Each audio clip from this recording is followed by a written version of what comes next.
Alors, si vous voulez ouvrir avec moi dans vos Bibles, si vous avez au moins un Nouveau Testament, on va regarder dans l'Évangile de Marc.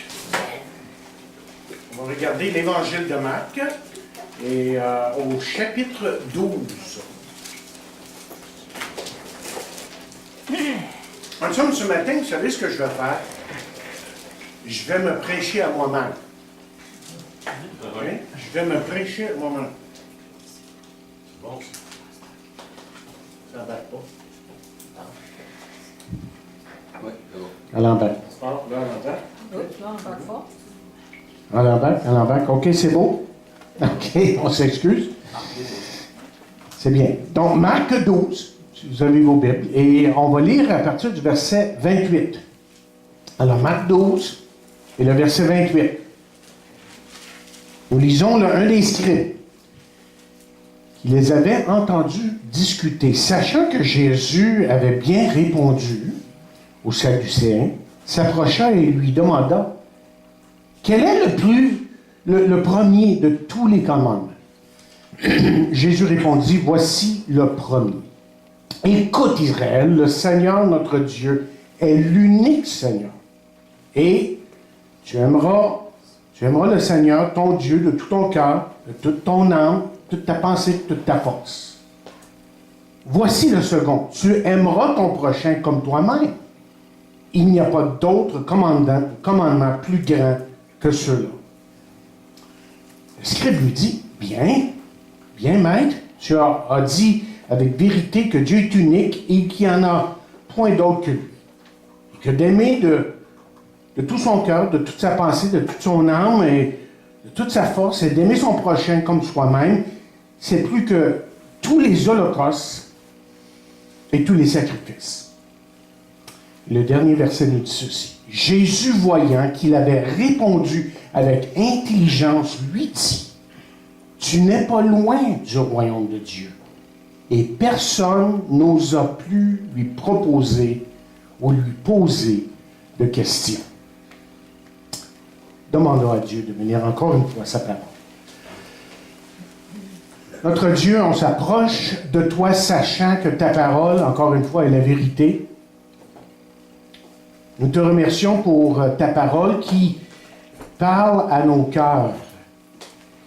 Ta parole qui, par ton Saint-Esprit, illumine les yeux de notre cœur quant à ce que tu es, ce que tu veux pour nous dans nos vies. Et nous avons vraiment besoin de ton aide ce matin. Du premier au plus grand, au dernier plutôt. On a besoin, Seigneur, que tu nous éclaires et que tu nous aides à vraiment saisir ta parole afin que nous apprenions à marcher pour toi et avec toi. Et donc, Seigneur, on se place chacun de nous au pied de ta croix, de cette croix glorieuse qui nous a donné un salut merveilleux. Et je prie, Seigneur, que nous puissions recevoir abondamment de toi ce matin. Déjà, tu nous as donné beaucoup par ces beaux chants, ces témoignages, et maintenant que ta parole puisse transpercer nos cœurs, je prie dans le nom de Jésus. Amen. David Wilkerson frappe à la porte de Nicky Cruz. En pleine nuit, à part de ça, Nicky Cruz ouvre la porte et David Wilkerson lui dit « Nicky, Dieu t'aime. » Et vous allez vous rappeler sa réponse. « T'es venu jusqu'ici en pleine nuit me dire que Dieu t'aime? Mais est-ce que tu sais pas que j'ai le pouvoir de te couper en 1000 morceaux? » C'est un chef de gang, après tout. Et de répondre, David Wilkerson, écoute, Nicky, tu peux me couper en 1000 morceaux, mais chaque morceau va te dire, Dieu t'aime. Et chers amis, c'est ce qui est arrivé dans notre vie, dans nos vies, lorsqu'on a connu Jésus-Christ. On a connu l'amour de Dieu. Un amour qu'on ne peut connaître que lorsqu'on rencontre Jésus-Christ. Et la Bible nous dit que Dieu prouve son amour envers nous en ce que lorsque nous étions encore des pécheurs, Christ est mort pour nous. Je peux vous dire ce matin que Dieu nous a amplement aimés et continue à nous aimer. Mais depuis qu'on est venu à Jésus-Christ, on a bien compris que nous sommes sauvés pour faire de bonnes œuvres et non pas par les œuvres. On l'a dit la semaine dernière. Hein? Seule la foi sauve.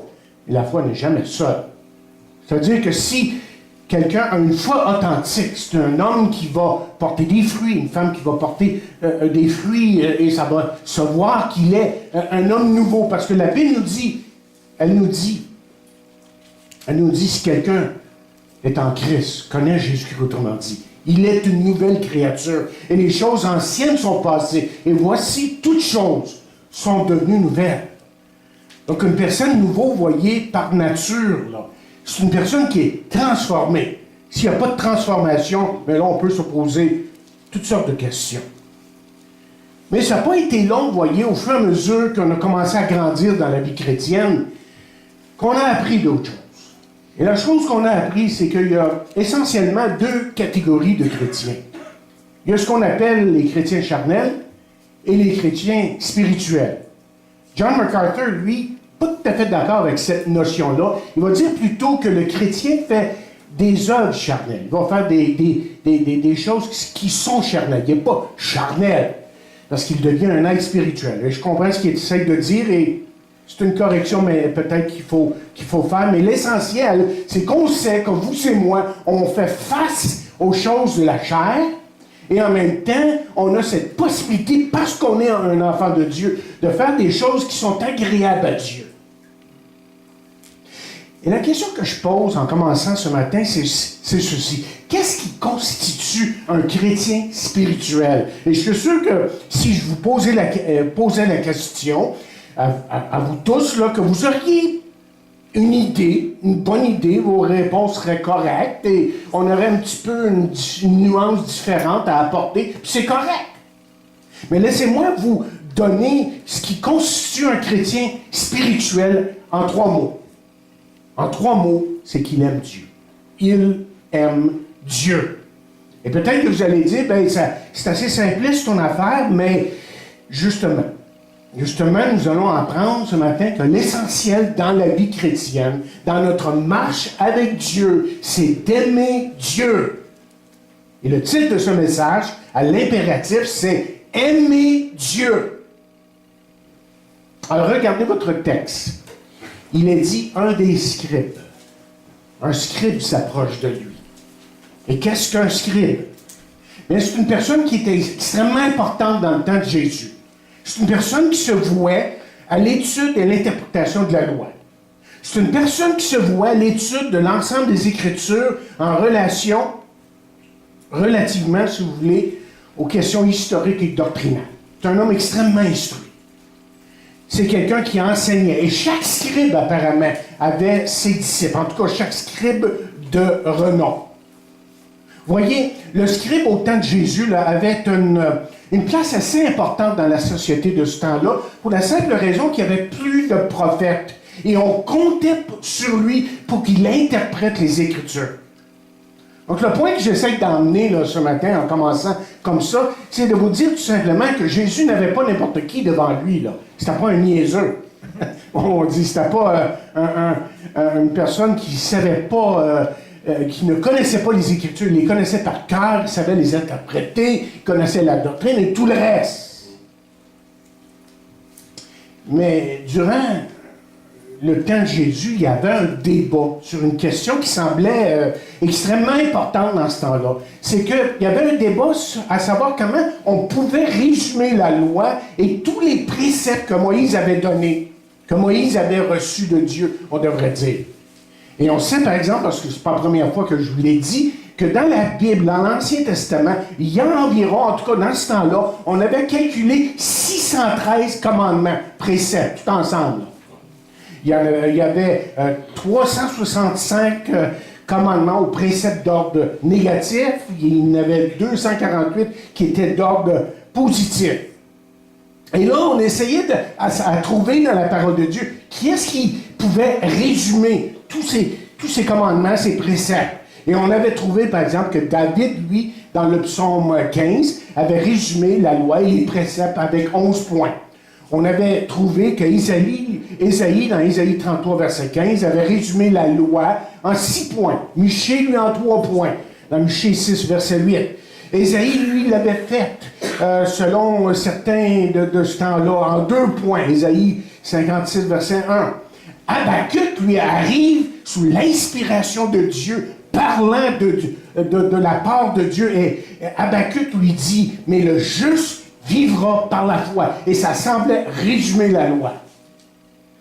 Maintenant, chers amis, c'était au tour de Jésus d'être, en fait, confronté avec la question.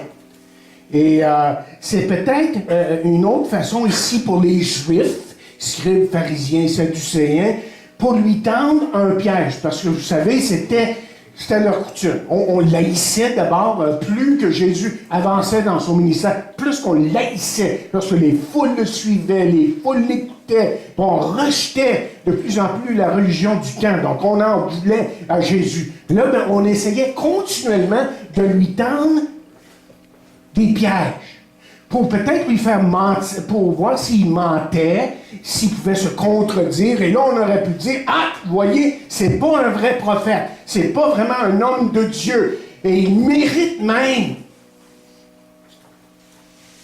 d'être tué, d'être crucifié. Mais en fait, comme je disais hier, je ne sais pas si c'était hier ou lors du service funèbre, j'ai eu un service funèbre, un mariage cette fin de semaine. Et je disais à un moment donné à la foule, j'ai dit, vous savez, l'une des raisons principales pourquoi on a crucifié Jésus, c'était pas hier, c'est sûr, c'était au service funèbre. Pourquoi on a crucifié Jésus, c'est parce que Jésus a dit la vérité. Jésus ne s'est jamais trompé. Jésus ne s'est jamais contredit. Et parce qu'il disait la vérité, en pleine face, ça dérangeait beaucoup de gens. Alors ici, Jésus va leur donner une réponse sans équivoque. Est-ce qu'il va se contredire? Est-ce qu'il va se tromper en quelque part? Non, pas du tout. Jésus va leur dire quelque chose qui va les faire réfléchir, quelque chose que eux, les Juifs, là, les Juifs religieux surtout de ce temps-là, ne pourraient nier. Quelque chose qui allait résumer la loi. Et ça va être tellement fort que vous voyez là, à la fin de notre texte que personne ne lui posait de questions après. Vous savez, j'aime lorsque Jésus parle, parce que quand Jésus parle, et si vous prêtez attention à ses paroles, et si vous permettez au Saint-Esprit de vous éclairer, parce que ça aussi c'est important. C'est bien beau d'essayer de comprendre là, mais c'est le Saint-Esprit lui-même qui, en fin de compte, nous éclaire sur les choses de la parole. Mais quand vous lisez ce que Jésus dit, là, il n'y a jamais d'ambiguïté. Lorsqu'il parle, comme j'ai dit il y a quelques instants, c'est la vérité et seulement la vérité et toute la vérité qui sort de sa bouche.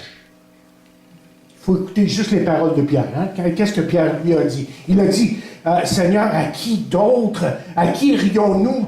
Tu as les paroles de la vie. Et même il y a des inconvertis qui sont venus vers lui un jour pour le prendre, puis peut-être pour l'arrêter. Et là, ils sont restés figés à leur place. Puis ils sont repartis, puis ils ont dit aux dirigeants, jamais homme n'a parlé comme cet homme. Jamais homme n'a parlé comme cet homme.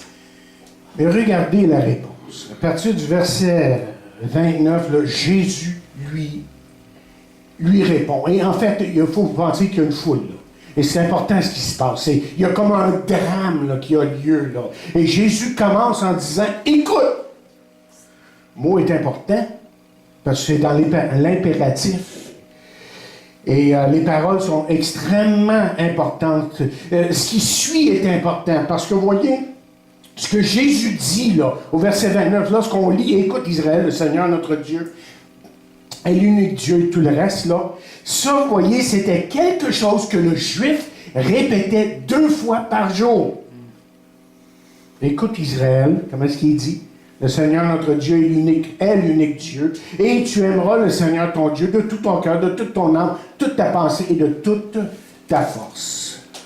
C'était, pour le Juif, la base de son existence. Pour lui, c'était la base de tout ce qu'il croyait. C'était la base de sa foi. Et maintenant, Jésus va faire quelque chose que personne d'autre officiellement a fait. J'ai lu à des places que d'autres avaient fait un peu le même lien que Jésus, mais vraiment, là, ce qui arrive ici, c'est qu'à cause que ça sort de la bouche de Jésus, c'est comme ça devient comme officiel. OK? Et Jésus va prendre 2 commandements de l'Ancien Testament, 2 passages différents, et il va les mettre ensemble, et il va leur dire, voici ce qui est essentiel. Il va prendre Deutéronome 6, verset 5, Lévitique 19, verset 8, et là, Jésus va passer le test, sans aucun doute, comme j'ai dit il y a quelques instants, que ces hommes qui l'écoutent ne pourront rien dire de plus. Et c'est pour ça que la Bible nous dit, et personne n'osait plus lui proposer des questions ou lui poser des questions. Maintenant, il y a quelque chose qui est très intéressant ici qui arrive. Hein. Au verset 34, Jésus voyant, encore une fois au début, là, Jésus voyant qu'il avait répondu avec intelligence, lui dit, tu n'es pas loin du royaume de Dieu. Et ça, c'est important ici ce que Jésus dit, parce que je pense qu'ici, Jésus avait vu quelque chose de particulier dans cet homme. On pourrait même penser que lorsque Jésus a regardé cet homme, qu'il a vu au-delà de sa question, et qu'il a vu ici un homme qui était vraiment sincère. Il cherchait. C'est un peu comme le jeune homme riche. Seigneur, qu'est-ce que je dois faire pour aller dans le royaume des cieux, pour aller au ciel, si vous voulez? Et on pense ici que peut-être que Jésus voyait un homme qui est extrêmement sincère et qui lui-même répète un petit peu ce que Jésus a dit. Évidemment, le scribe lui dit au verset 32, « Bien, maître, tu as dit avec vérité que Dieu est unique. » Il n'y en a pas d'autre que lui. Et ensuite, il rajoute ce que Jésus rajoute et qu'il faut l'aimer, évidemment, de toute son âme, toute sa pensée et toutes les autres. Et enfin, il finit en disant, c'est plus que tous les holocaustes et tous les sacrifices. Il avait compris quelque chose qui avait échappé à la grande majorité des gens de ce temps-là, qui, eux, étaient satisfaits que de faire de la religion, que d'accomplir des rituels. Il avait compris quelque chose. Il avait compris peut-être ce que Jésus avait dit un jour, lorsque Jésus a dit, car je vous le dis, si votre justice ne surpasse celle des scribes et des pharisiens, vous n'entrerez point dans le royaume des cieux. Et comment était la religion ou la justice des pharisiens et des scribes? Elle était surtout artificielle. C'était quelque chose qui venait pas de Dieu, ça venait de la chair, et c'était une hypocrisie qui était, une foi plutôt, qui était pleine d'hypocrisie. Il n'y avait rien de réel dans leur foi. Et ce que Jésus veut apporter à ces gens-là, autant qu'à nous aujourd'hui, c'est une foi réelle. C'est quelque chose qui est vivant. C'est Dieu qui est agissant dans nos vies, parce que le Dieu qui est dans la Bible et le Dieu que je connais, c'est un Dieu qui agit encore aujourd'hui. Amen. Jésus lui dit, tu n'es pas loin du royaume de Dieu. J'ai réfléchi sur ces paroles-là. Et quelqu'un a écrit ceci. Il devait y avoir dans les yeux de Jésus un amour pour cet homme qui disait ces paroles, hein?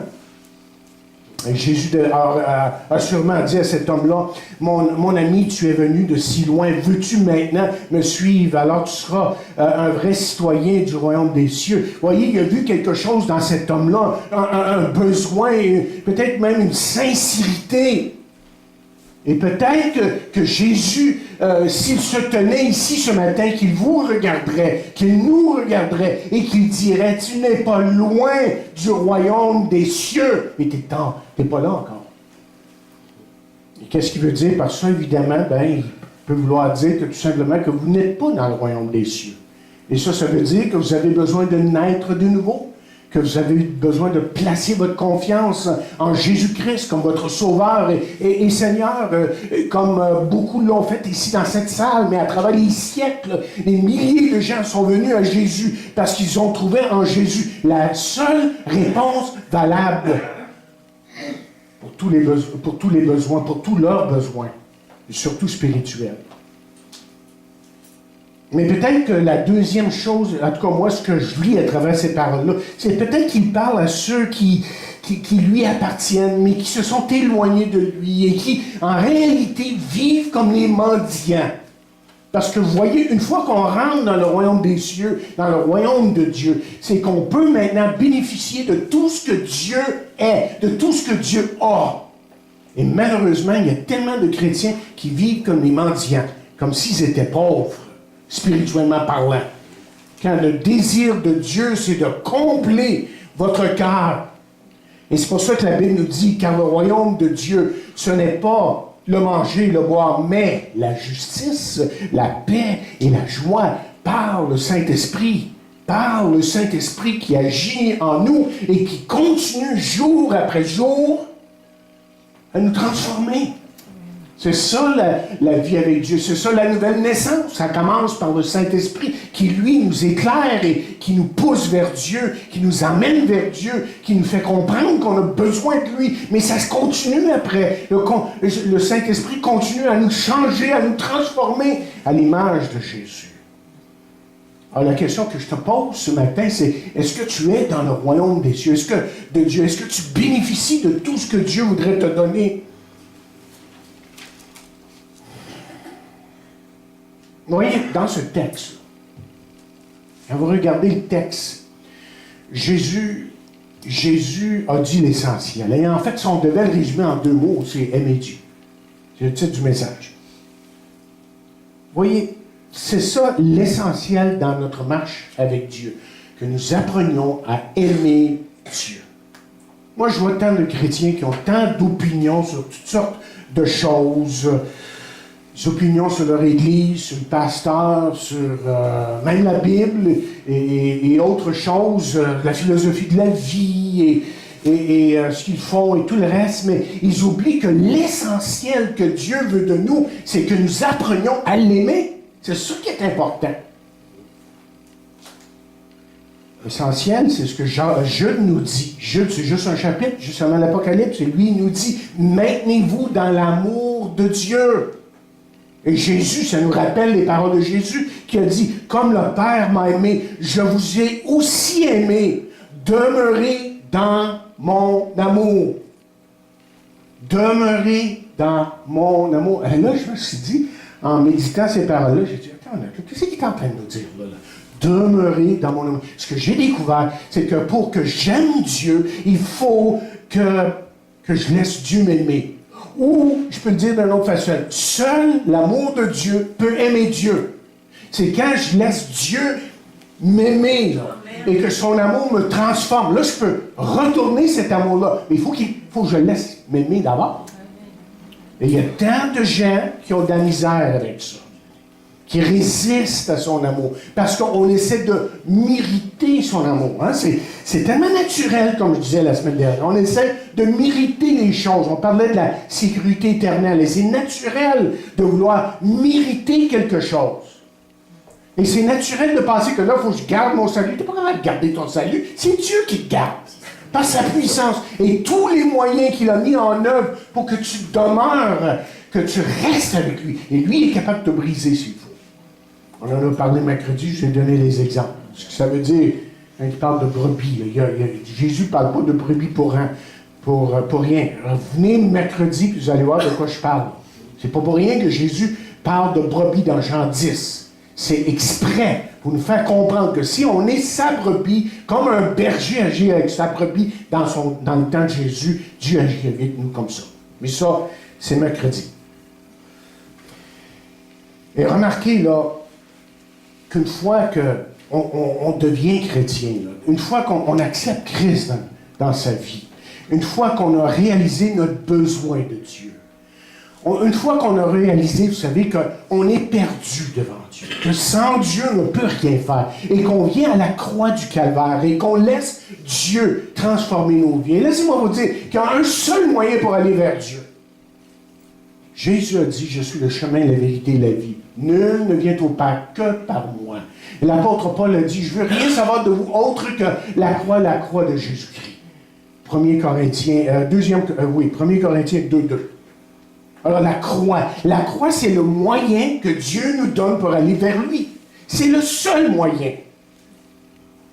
Malgré ce que les gens disent autour de nous. Mais il dit, Une fois qu'on lui appartient, demeurer dans mon amour. Le mot demeurer, là, je vous l'ai souvent dit, ça parle de communion. Ça parle d'intimité. C'est un mot qui démontre qu'on a besoin de nous approcher continuellement auprès de Dieu. On a besoin de s'approcher de lui parce que, vous voyez, la vie n'est pas toujours facile. Vous et moi, on est éprouvés. Vous et moi, on a des problèmes. Vous et moi, on a des gens qui nous causent des problèmes. Et tout ça peut nous éloigner de Dieu. Pas facile, la vie. Mais avec lui, on peut tout. On peut tout. Selon ce qu'on lit dans la parole de Dieu, à plusieurs places. Mais Dieu nous demande de demeurer dans son amour. Parce que, voyez pourquoi il nous demande. Je vais vous dire pourquoi il nous demande de demeurer dans son amour, de marcher dans son amour, de garder cette intimité avec lui. Parce que si c'est pas ça qui nous remplit, c'est autre chose qui va nous remplir.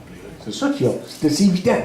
Et qu'est-ce qui va nous remplir? Bien, c'est le mensonge, c'est l'hypocrisie, c'est la critique, c'est le mécontentement, l'insatisfaction, l'adultère, l'impureté de pensée, les querelles, et c'est juste une petite liste ici. On pourrait continuer longuement. C'est toutes ces choses qui sont en quelque sorte anti-Dieu. Anti-Dieu. Mais là, il y a une autre question qui se pose aussi, là, parce que Jésus répond à ça. Vous voyez, quand moi je prépare un message, je me dis, il y a une question derrière ça. C'est comme ça que je développe un message. Vous voyez, je me dis, OK, il y a une question derrière ça. Et la question que je vous pose là, vous allez comprendre ce que je suis en train de dire, c'est jusqu'à quel point est-ce que Jésus nous demande d'aimer Dieu? Jusqu'à quel point est-ce qu'on doit aimer Dieu? Et au verset 30, il est dit, tu aimeras le Seigneur ton Dieu de tout ton cœur, de toute ton âme, de toute ta pensée, de toute ta force. OK? T'en demandes pas mal. Ça semble. Ouais, OK. Il veut qu'on l'aime spirituellement, intellectuellement et même physiquement. C'est ça l'implication ici dans le verset, là. Autrement dit, l'homme ne peut pas vraiment aimer Dieu, à moins que tout son être soit impliqué. Là, je vais l'expliquer, OK? Vous allez comprendre ce que je veux dire. D'abord, il dit le cœur. Et le cœur, qu'est-ce que c'est? Le cœur, c'est, pour nous, là, comme le centre de contrôle. Okay? C'est le centre de contrôle. Et c'est ce qui dirige le reste. Et c'est pour ça que le psalmiste peut dire ceci. Quand les richesses s'accroissent, n'y attachez pas votre cœur. Et quand tu deviens riche, fais attention d'attacher ton cœur à ça, tu auras des problèmes. Ça va t'éloigner de Dieu. Tes richesses peuvent nous éloigner de Dieu. Ensuite, un autre dit, déchirez vos cœurs et non vos vêtements. Le psalmiste continue à dire, mon cœur dit de ta part, cherchez ma face. Autrement dit, ce que la Bible nous enseigne, c'est que tout commence avec le cœur. Et quand le cœur est transformé, le reste marche avec Dieu.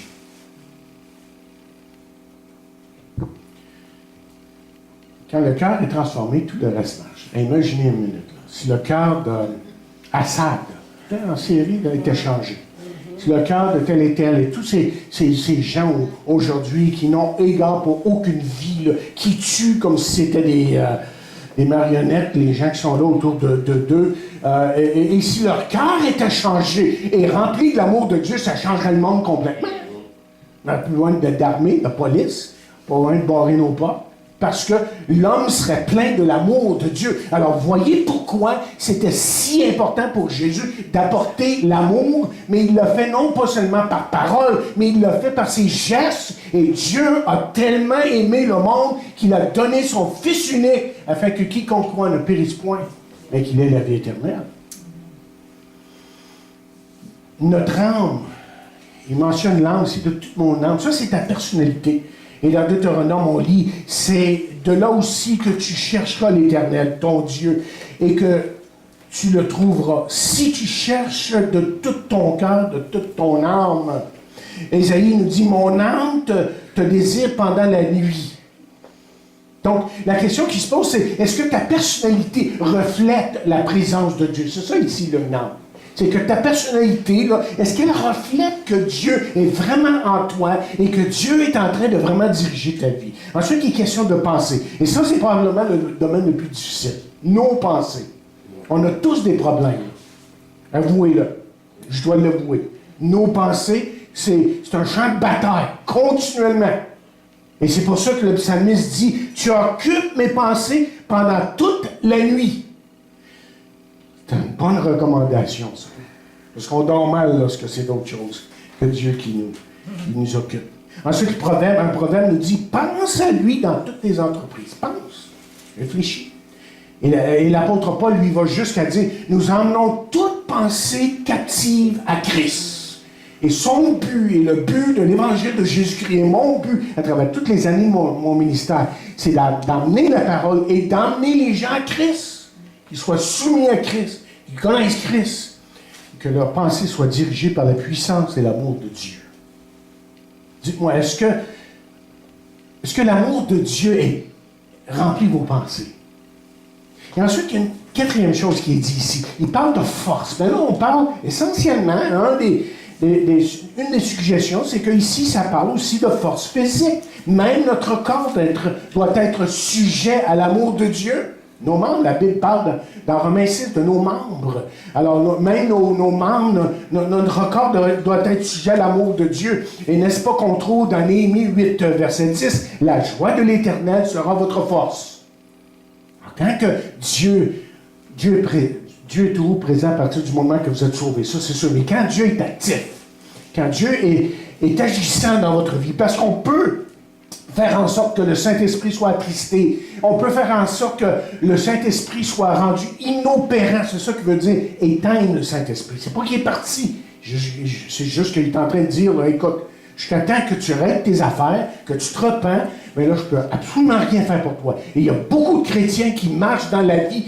seulement par la chair. Et un chrétien qui marche dans la chair, ça devient un légaliste. Il est obligé de se faire une belle liste et de dire, ben là, on va m'agir comme ci, m'agir comme ça, parce que c'est pas l'esprit qui dirige. Il a besoin de son code de loi, plutôt que l'esprit de Dieu agir. En tout cas, ici, là, on lit ailleurs, « Je suis rempli de force de l'Esprit de l'Éternel, nous dit Michée. » Et Dieu, l'Éternel, dit à Gédéon, « Va avec cette force que tu as. » Est-ce qu'on est près de Dieu, vous voyez? Même notre corps s'en ressent. On se sent même mieux physiquement. Je ne sais pas si vous avez déjà fait l'expérience. Moi, je me sens mieux physiquement quand je suis en règle avec Dieu. Mais quand je ne suis pas en règle, je suis déprimé de mon corps s'en ressent. OK. Là, jusqu'ici, je me suis promené de long en large pour vous montrer que c'est important d'aimer Dieu. Mais là, je vais vous montrer d'autres choses qui est extrêmement important. Quelque chose qui est extrêmement important pour chacun de nous. Savez-vous que pour aimer Dieu, il y a ce que j'appellerai ce matin une divine condition. Jasmine va aimer ce que je vais dire ce matin. Je sais, t'as une minute. Il y a une divine condition. Et à moins que vous remplissiez cette divine condition, vous allez être très mal en point en ce qui a trait à l'amour de Dieu. Vous allez avoir de la misère à l'aimer. L'amour de Dieu, ça va comme vous bousculer continuellement. Vous allez être boiteux. Ça va faire défaut en quelque part parce qu'il vous manque autre chose. Il vous manque autre chose. Et quelle est cette divine condition? Je vais vous le dire. C'est connaître Dieu. Connaître Dieu. James Packer, dans son livre Connaître Dieu, écrit, l'on peut savoir énormément de choses sur Dieu sans connaître grand-chose de lui. Et l'on peut connaître beaucoup de choses sur la piété, autrement dit, les choses de la Bible et tout ça, on connaît la doctrine et tout le reste. Mais on peut connaître toutes ces choses-là, mais sans connaître grand-chose de Dieu. Il se répète ici. Ensuite, il écrit ceci. Il dit, revenons-en plutôt, donc, à notre point de départ. La question n'est pas de savoir si nous sommes doués en théologie ou si nous avons une bonne approche. Quelle présomption, dit-il, des problèmes de la vie chrétienne. Non, la question qu'il nous faut pour nous poser est la suivante. Pouvons-nous dire en toute simplicité et honnêteté que nous avons connu Dieu? Et le dire non pas parce qu'en tant qu'évangélique, chrétien si vous voulez, il convient que nous le disions, mais parce que c'est là quelque chose d'évident. Pouvez-vous le dire? C'est ce qu'il dit là, il écrit. Et dire aussi que parce que nous avons connu Dieu, toutes les choses pénibles que nous avons vécues et toutes les choses agréables qui nous ont été refusées n'ont jamais eu pour nous, chrétiens, le moindre d'importance. Si réellement nous connaissons Dieu, c'est ce que nous dirons. Si nous ne pouvons le dire, reconnaissons alors que nous avons besoin de prendre plus vivement conscience de la différence qui existe, dit-il, entre connaître Dieu et connaître seulement quelque chose sur Dieu. La question est importante, parce qu'il y a beaucoup de gens, même des chrétiens, qui savent beaucoup de choses sur Dieu. Ils ont lu la Bible 10 fois, puis ils ont même étudié la Bible, ils savent beaucoup de choses sur Dieu, mais ils ne connaissent pas Dieu. Ils ne le connaissent pas. Et comment est-ce qu'on peut connaître Dieu? Ou peut-être je devrais commencer en disant, mais quel effet que ça va faire, ça? Le fait que je connais Dieu, là, ça va faire quel effet dans ma vie? Mais ça fait toutes sortes d'effets, mais laissez-moi vous en donner au moins 4. Quand une personne connaît Dieu, là, pas juste le Dieu qui est en quelque part dans l'espace, puis là, j'espère qu'il m'aime, j'espère qu'il va faire ça pour ceci pour moi. Non, le Dieu qui est dans la Bible, qui est vraiment dans ma vie, là, qui agit. Quand je le connais comme ça, il y a des effets. Il y a des conséquences. Donc, si c'est votre désir de le connaître, là, voici ce qui va vous arriver. Je vais vous le dire tout de suite. Ceux qui connaissent Dieu manifestent pour lui un grand zèle. Plus qu'on connaît Dieu, plus que je veux en parler. Deuxièmement, ceux qui connaissent Dieu ont de lui une très haute opinion. Je veux l'adorer. Je veux me donner à lui jour après jour. Parce qu'il est mon Dieu. Troisièmement, ceux qui connaissent Dieu témoignent pour sa cause d'une grande hardiesse. On est prêt à défendre Dieu, à défendre sa parole. Et on veut que les gens apprennent à le connaître parce qu'on sait dans le plus profond de nous-mêmes que le seul chemin vers Dieu, c'est Jésus. Et le seul qui mérite d'être adoré et loué, c'est le Dieu qui est dans la Bible, mais qui est aussi dans mon cœur. Et quatrièmement, ceux qui connaissent Dieu trouvent en lui une pleine satisfaction. J'ai souvent dit ceci à travers les années. Je ne sais pas quand je l'ai dit ici la dernière fois. Mais la personne la plus misérable sur la terre, vous savez qui? C'est, si vous vous rappelez ce que j'ai dit, vous allez vous rappeler, c'est un chrétien misérable. Parce qu'un chrétien, là, misérable, c'est normalement une personne qui sait un paquet de choses, mais qui ne l'applique pas dans sa vie. Et il sait même qu'il va être heureux s'il se donne à Dieu, s'il se soumet à Dieu, mais il ne le fait pas. Parce qu'il y a, j'aimerais faire ça. Ça me fait tellement plaisir. Tu sais, la chair, elle veut se faire plaisir. Mais que faut-il faire pour connaître Dieu? Qu'est-ce que vous devez faire, vous, là, pour connaître Dieu? La première chose, avant que je rentre dans mes points, ici, là, il y en a 4, OK, c'est que vous devez vous repentir. La première chose, c'est que vous devez reconnaître que vous êtes en pleine désobéissance en ce qui a trait à Dieu et à sa parole. Vous devez vous repentir et revenir à Dieu. Et le faire sincèrement. Et quand vous le ferez sincèrement, vous allez voir que la gloire de Dieu va littéralement éclater dans votre vie. Que faut-il donc faire pour connaître Dieu? Premièrement, être à l'écoute de sa parole et la recevoir telle que l'interprète pour nous le Saint-Esprit. Écoutez, vous lisez la Bible? Très bien. Vous essayez de comprendre la Bible? Très bien. Vous interprétez la Bible? C'est bien. Vous étudiez la Bible? C'est bien. Et sans le Saint-Esprit, ça ne va absolument rien. C'est le Saint-Esprit qui nous éclaire. C'est ça qui fait de la Bible un livre miraculeux. C'est le Saint-Esprit qui est l'auteur de ce livre. Deuxièmement, être attentif à ce que la parole et les œuvres de Dieu nous révèlent de sa nature, de sa personnalité. Moi, je suis toujours émerveillé en lisant ma Bible. Là, je lis quelque chose à propos de Dieu, de ce qu'il fait, et là, je découvre quelque chose. Waouh! Il connaît vraiment tout. Ou c'est, waouh, il est tout puissant. Waouh, il est en train de faire ça, mais il y a juste lui qui est capable de faire ça. Puis plus qu'on lit la parole de Dieu et qu'on laisse Dieu nous diriger, comme on disait l'autre soir, il y a des waouh. On est toujours en train de dire waouh, c'est merveilleux, waouh, il nous parle. Tu sais, c'est quelque chose qui vient de Dieu lui-même, ça. Il n'y a personne qui était converti, qui était épaté par Dieu, par la parole de Dieu. Je ne veux rien savoir. Lui, il ne croit pas que c'est la parole de Dieu. Donc lui, c'est intéressant, mais pas plus que ça. Mais nous, comme enfants de Dieu, on est toujours en train d'être émerveillé. Troisièmement, accepter de répondre à ses appels et obéir à ses commandements. C'est beau de lire et de tout ça, comme j'ai dit, mais si on n'obéit pas, on ne se soumet pas, ça ne vaut rien. Quatrièmement, nous montrer reconnaissants et nous réjouir de l'amour qu'il nous a témoigné en s'approchant de nous et en nous faisant entrer dans sa divine communion. Hey, rappelez la scène, les 24 gaillards sont devant le trône, ils ont des couronnes, justement, ils ont été récompensés parce qu'ils ont été fidèles, puis c'est où ce qu'ils font? Ils enlèvent le couronne, ils la jettent aux pieds du maître, puis ils disent, digne est l'agneau, c'est juste lui qui est digne, il y a juste lui qui mérite notre attention et notre adoration. Et, voulez-vous savoir ce qui plaît à Dieu? J'ai marqué ici. Lorsque Dieu regarde un homme, qu'est-ce qui lui procure le plus de joie? Tu sais, Dieu regarde un homme, qu'est-ce qui lui procure le plus de joie?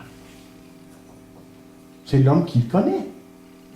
C'est ça. Dieu est emballé lui-même. Dieu est wow! Si vous voulez, quand il voit un homme qui cherche à le connaître et qui apprend à le connaître, Dieu est là, wow! Il doit y avoir beaucoup de wow au ciel, parce qu'il y a tellement de gens aujourd'hui qui se tournent vers l'Évangile. En Chine, par millions, littéralement, on se tourne aujourd'hui vers l'Évangile. En Amérique du Sud, c'est par millions qu'on vient à Christ aujourd'hui. Et on découvre que Dieu est vrai et réel et puissant. Qu'il pardonne. C'est de reconnaître celui qui le connaît. Et Osée dit ceci, il dit, j'aime, dit l'Éternel, la connaissance de Dieu plus que les holocaustes. Et Jésus a dit, or, la vie éternelle, c'est qu'il te connaisse, toi, le seul vrai Dieu, et celui que tu as envoyé, Jésus-Christ. Alors, je termine. Aimer Dieu. Ça, c'est l'essentiel de la vie, vous voyez. C'est vraiment l'essentiel de la vie. Mais qu'est-ce qui vous préoccupe? C'est votre argent, peut-être? C'est votre prestige? C'est votre position? C'est d'être reconnu par vos amis que vous êtes bien, que vous êtes bon, que vous êtes belle, que vous êtes beau, que vous avez de l'argent ou tout le reste? Ce qui devrait nous préoccuper, nous, là, par-dessus tout, c'est de dire, Seigneur, je veux apprendre à t'aimer de plus en plus. Parce que si vous ne faites pas ça, vous êtes sur une fausse route. Écoutez ce que Spurgeon a écrit il y a 150 ans de ça, probablement. Il est un grand prédicateur dans ce temps-là. Et quand vous le lisez, vous comprenez pourquoi c'est un grand prédicateur. Il disait les choses de façon qui était assez extraordinaire. Voici ce qu'il dit. Il dit, à un moment donné, il dit, voudriez-vous oublier vos chagrins? Y a-t-il une personne ici qui ne voudrait pas oublier ses chagrins, à un moment donné? C'est bobo. On a tous des bobos, hein? Tu sais, ça peut être physique, ça peut être nos parents, ça peut être nos amis, ça peut être notre job, ça peut être le manque d'argent, ça peut être nos beaux-parents, ça peut être des gens qui sont loin, qui sont proches, et tout là. Là, il dit, lui, voudriez-vous oublier vos chagrins? Abandonnez vos soucis. Alors, plongez-vous en Dieu, comme en une mer profonde. Perdez-vous dans son immensité. Vous en ressortirez reposé, rafraîchi et plein d'une nouvelle vigueur. Et là, il ajoute, je ne connais rien qui puisse autant réconforter l'âme, rien qui puisse si bien calmer les assauts du chagrin et de la douleur, rien qui puisse, avec autant d'efficacité, parler de paix au vent déchaîné. Est-ce que vous sentez des fois que c'est un vent déchaîné dans votre vie? Absolument. Au vent déchaîné de l'épreuve. Qu'une méditation fervente, centrée sur la personne de Dieu. Connaissez-vous Dieu? Est-ce que vous l'aimez? Moi, je prie que ça va être votre but, d'apprendre à l'aimer et de le connaître, de jour en jour, de plus en plus. Amen.